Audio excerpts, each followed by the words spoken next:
it sounds like a lot of money, but it costs $1 million to send a soldier to Afghanistan. Okay, so you multiply. So it's not in the picture of things. It's not that bad. So they have underground experiments running to see whether these dark matter particles collide with nuclei, protons, weakly. It's called weakly WIMPs, weakly interacting massive particles. And the answer is they haven't seen it. And they're getting more and more frustrated because years have gone by looking for this and they don't see it. I don't think they will see it. Okay, that's my personal opinion. By the way, I have a theory where there is no Higgs particle, and it works. This is another activity of mine. I'm known as the particle buster as opposed to a ghost buster. Again, I don't do this just to be awkward, you know. It's just I was curious to know whether I could construct what's called an electroweak theory of particle physics without a Higgs particle. I gave a talk in CERN, not past April, but the April before, to the theory division there. The title was Electroweak Theory Without a Higgs Particle. It was not popular, but you know, this is the great thing about physics. The machine will run and they will see a Higgs particle. Forget about Moffat. If they don't see the Higgs particle, then you have to rethink the whole particle physics picture. And I want to be in front of the queue. But if they don't find the dark matter particle, would that place a priority on your theory? Would that really put it in front of the queue? Yes. So that would be enough to give it... That's right. I should say historically that in the 19th century, every influential physicist believed in the ether. And the ether was a dark substance. And Michelson and Morley did the experiment in 1879, the year of Einstein's birth, showing that they couldn't find the ether. They shot light this way and then we shot it perpendicular and there was no difference. So every of these influential physicists constructed all sorts of ways to explain why they hadn't seen it. Then Einstein came along. Oh, by the way, in 1903, Marconi sent a signal across the Atlantic, electromagnetic signal. And Lord Kelvin, famous Lord Kelvin, a very influential physicist, sent telegrams to his colleagues saying, "We finally proved the existence of the ether," because he needed something to carry the electromagnetic waves. Einstein came along in 1905 and said, "Forget about the ether," and then he modified Newtonian gravity. He reinvented gravity. In the December Scientific American, there's an article about Harava gravity. Sorry, there was An article about Harava gravity. Yes. You had a meeting at Perimeter Institute about it, I understand. It has a bounce like yours. Could you comment on that? Well, that's an interesting question. In this Harava gravity, he violates what's called special relativity, so-called Lorentz invariance, which is the basic symmetry of special relativity.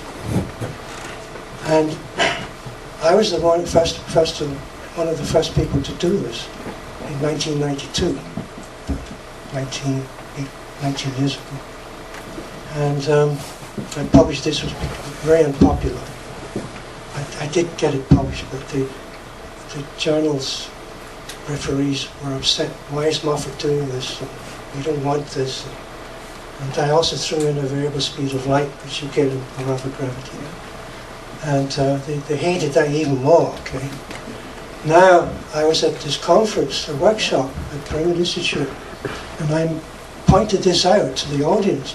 I said, 19 years later, I'm sitting here surrounded by everybody who's violating Lorentz invariance. And they have a variable speed of light. So, I must say that I just put out a paper recently called Violating Lorentz invariance in quantum gravity. You can get it on the archive, archive.org. Reminding people that I did this first, okay, or one of the first to do it. And also I did Horava gravity, but I did in such a way that it works. He has his model has problems because he has Lorentz violation all the way down to here in this room, and this causes difficulties. Anyway, I'm getting very technical. I'm not. It sounds. I'm not trying to say I invented everything before anybody else, but I did invent some things before others. Okay? Has anybody else had a bounce besides you and her? Yes, the people who do quantum gravity, they want to quantize the gravitational field. They claim to get a bounce at t equal to 0, time equal to 0. So whenever they give a talk, a PI, I sit in the front row and say, I can also do it with modified gravity, which is classical. It doesn't have quantum gravity. Thank you.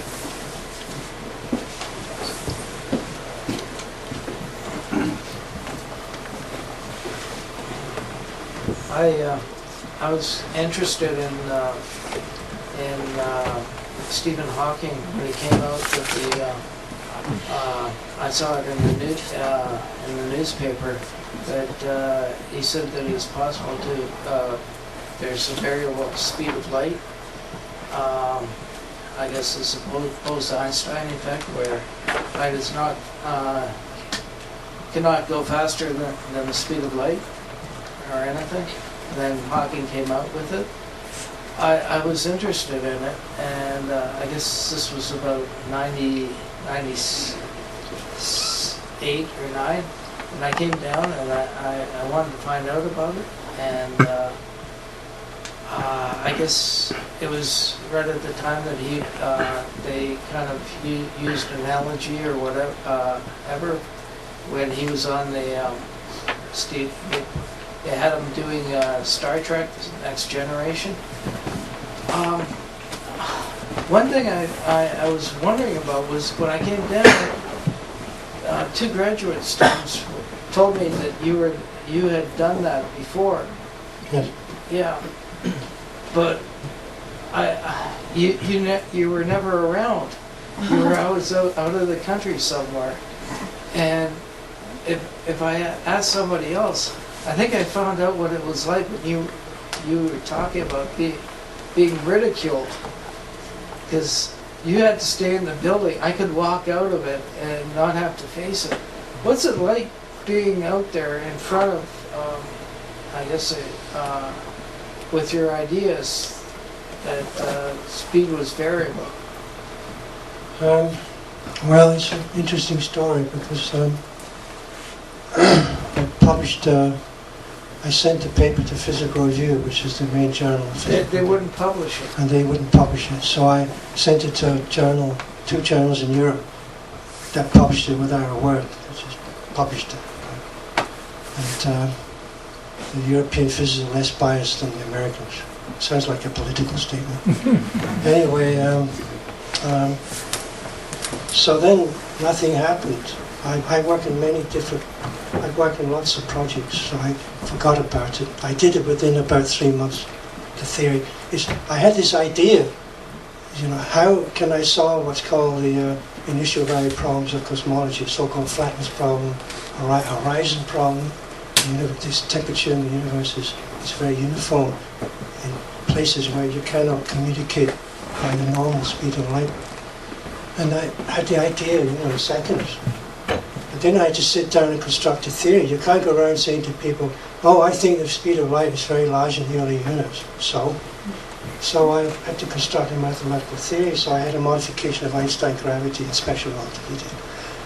So then in 1998, 2 physicists at Imperial College in London came out with the paper saying, variable speed of light solves the initial value problems in cosmology. And I looked at that on the archive, and I thought, it's already been published by Physical Review. So I contacted them. They apologized. They didn't know about my paper. They did this independently. By the way, they kept it secret for 2 years.